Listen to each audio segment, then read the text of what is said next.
오늘은 솔로몬의 중보기도 두 번째 말씀을 상고합니다. 우리가 앞에서도 솔로몬이 이제 봉헌기도를 드리는 가운데 앞에 말씀은 이제 백성들을 위해서 하나님 그들의 기도를 들어주십시오라고 중보했는데, 오늘 내용도 중보기도지만 조금 기도의 방향이 달라요. 오늘은 이제 미래를 내다보면서 하나님 앞에 중보기도를 하는 거예요. 그만큼 지금 성전을 짓고 봉헌을 하는 현재 솔로몬은 아주 건강한 영을 가지고 이렇게 성전도 짓고 이제 봉헌도 하게 됐어요.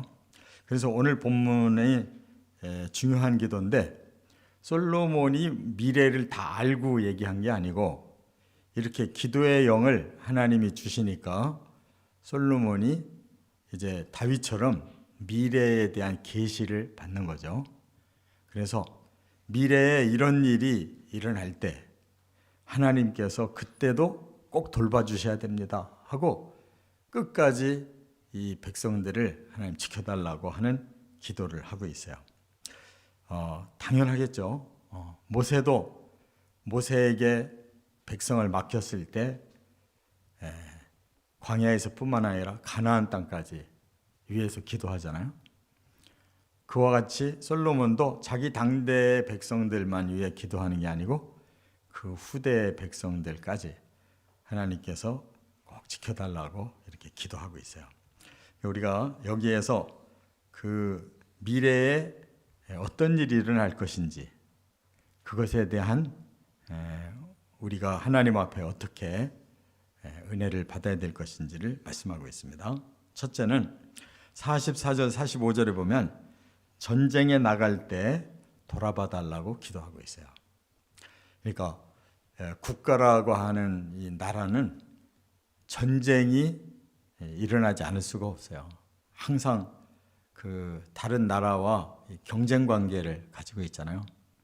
그래서 다윗도 평생 전쟁을 많이 치렀어요. 그런데 솔로몬은 아직 전쟁을 안 해본 사람인데도 불구하고 미래에 전쟁이 이 나라는 있을 거다라는 것을 이미 알고 있어요. 그래서 솔로몬의 이 기도는 이 나라를 위해서 이렇게 전쟁을 치를 때 하나님이 거기에 개입해 달라는 거예요. 그래서 여기 이렇게 기도합니다. 이제 전쟁에 나가는 군인들이 이 성전을 향해서 먼저 기도를 하고 나간다면 하나님 그 전쟁에 하나님이 함께 하셔서 그 전쟁을 이기게 해달라고 이렇게 기도하는 거예요. 그 말은 하나님의 백성을 지켜주십시오. 이제 미래가 이렇게 점점 나아갈 때 이 주변 국가들과 이제 전쟁을 하게 된다면 가나안을 정복하게 하신 하나님은 이제 이 선민의 나라를 지키도록 다윗처럼 전쟁에서 하나님이 친히 역사해 달라고 이렇게 기도하고 있어요. 다윗은 바로 이런 점에서 가장 모범적인 사람이죠. 사무엘상 17장에 보면 47절에 다윗이 이렇게 고백해요. 전쟁은 여호와께 속한 것이다. 그러니까 단순하게 그냥 사람들이 자기 욕심으로 다른 나라 쳐서 빼앗고 그걸 전쟁이라고 말하지 않는다. 하나님의 정의가 필요할 때 하나님은 이 선민을 통해서 전쟁도 하게 하시고 악을 제거하시는 이러한 일을 시키신다는 거예요. 솔로몬도 똑같이 다윗의 그 신앙 고백을 가지고 이 백성을 하나님 뜻대로 사용해 주시고 불의한 자들과 전쟁을 한다면 의로운 백성이 이기게 해달라고 이렇게 기도하고 있다 그 말이에요. 그러니까 우리도 마찬가지로 지금 현재 우리 그리스도인들의 전쟁은 뭐냐? 이건 악한 영과의 영적 전쟁이에요. 그래서 하나님의 영적 공동체를 하나님 지켜주셔서 끝날까지 하나님의 나라가 이 세상을 이겨야지 영적으로 악에게 지면 안 된다는 말이에요. 그래서 우리는 영적 전쟁의 군사로 부름을 받은 하나님의 자녀들이기 때문에 하나님이 우리를 통해서 사탄과 악한 영들을 이기고 승리해야 된다는 거. 항상 이 영적 전쟁에 우리가 싸움이 필요하다는 걸 기억하고 사시길 바랍니다. 두 번째는 이제 46절부터 50절에 보면 포로되었을 때에 돌아봐 주십시오라고 기도하고 있어요. 솔로몬이 지금 막 왕성하게 나라가 잘 되고 있는데 어떻게 갑자기 이 나라가 포로가 될 때가 오면 그때도 돌봐 주십시오라고 기도를 하겠어요. 그 인간적인 생각으로는 도저히 미래를 그렇게 예측하지 않죠. 항상 우리는 발전하고 더 강해지고 잘 될 거다라고 생각하지 미래의 포로가 될 거야 이렇게 생각하는 사람이 없잖아요. 이건 하나님이 가르쳐준 계시란 말이에요. 그러니까 결국은 이렇게 솔로몬이 끝나고 나니까 나라가 두 쪽 났잖아요. 그래서 여로보암이라는 신하가 박해받고 애굽으로 망명했다가 솔로몬 죽으니까 바로 돌아오고 그래서 나라가 두 쪽 난 거예요. 그래서 열지파가 오히려 여로보암을 지지해서 북이스라엘을 세우고 그 다윗과 솔로몬의 그 나라는 겨우 두 지파만 남은 거예요. 유다와 베냐민. 그래서 나라 이름이 유다가 되어버려요. 오히려 북쪽의 나라가 이스라엘이 되어버렸단 말이에요. 그런데 솔로몬이 이런 그 영감을 가지고 계시의 기도를 할 때까지는 정말 자기 자신은 여기에 연루된 사람이라고 조금도 생각 안 했을 거예요. 근데 결국 이 두 나라가 다 망하게 됐는데 북이스라엘은 아예 망해버려가지고 피까지 섞여서 정통성을 잃어버렸어요. 남유다만 이제 바벨론에게 멸망을 당했는데 바벨론의 정책은 똘똘한 백성들은 끌고 가는 거예요. 자기들을 사용하려고. 그래서 바벨론의 그발 강가의 포로 수용소에다가 이렇게 집어넣어 놓으니까 그 사람들은 정통성을 지키게 된 거예요. 그리고 회개할 사람은 회개를 한 거예요. 특별히 다니엘 같은 사람은 아주 영역이 강해가지고 어려서 끌려갔어도 하나님 뜻이 아닌 건 절대 받아들이지 않았는데도 그 나라의 총리를 하고 바벨론을 멸망시킨 페르시아 시대의 초대 총리까지 한 사람이에요. 그러니까 그런 사람은 어떻게 해서 이렇게 하나님 앞에 쓰임을 받았느냐. 바로 포로되었다 할지라도 하나님을 진정으로 경외하는 사람은 다 하나님 보호하시고 바벨론에서 페르시아 시대까지 쓰셨단 말이에요. 지금 이 기도가 응답이 되는 그러한 기도란 말이에요.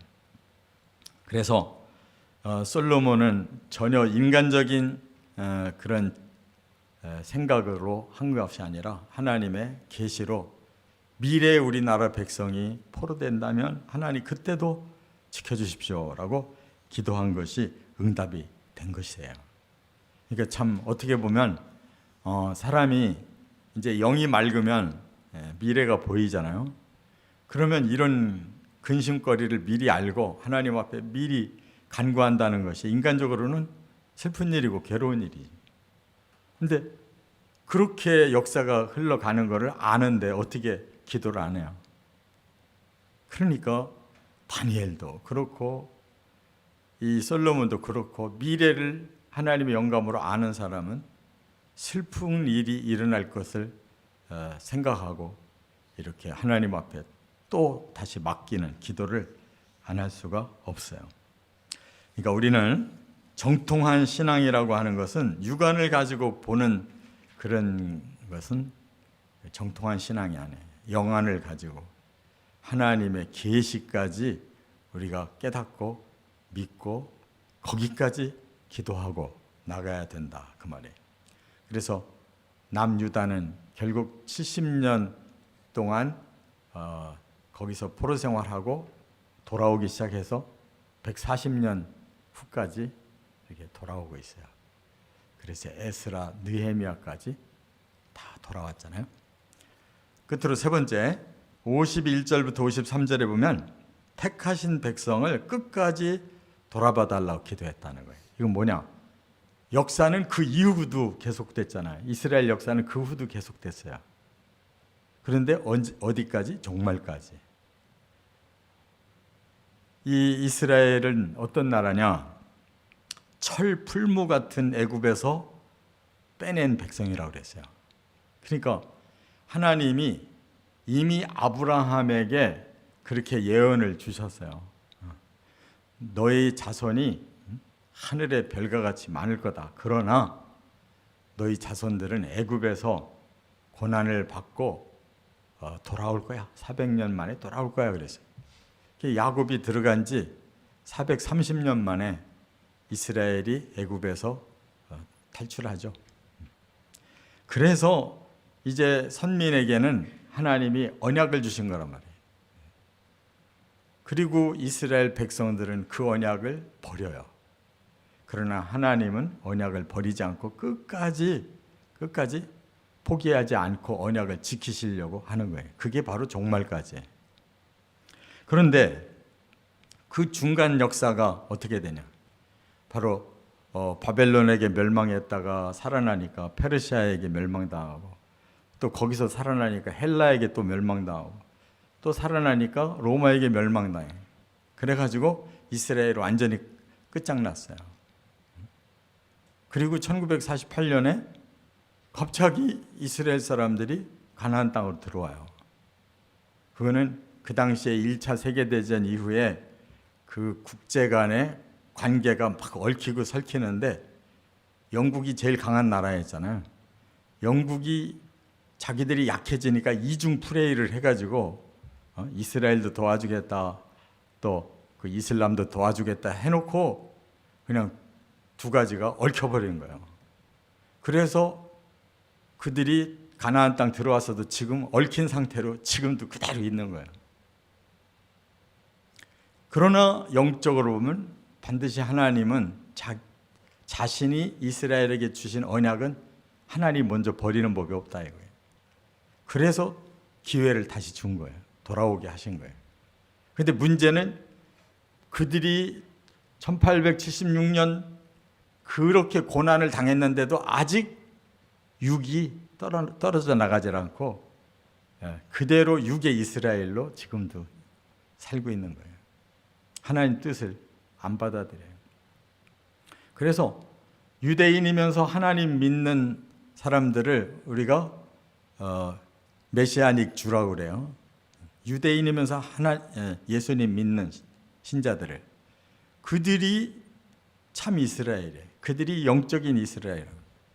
근데 지금 나라를 이루고 있는 이스라엘은 육의 이스라엘이에요.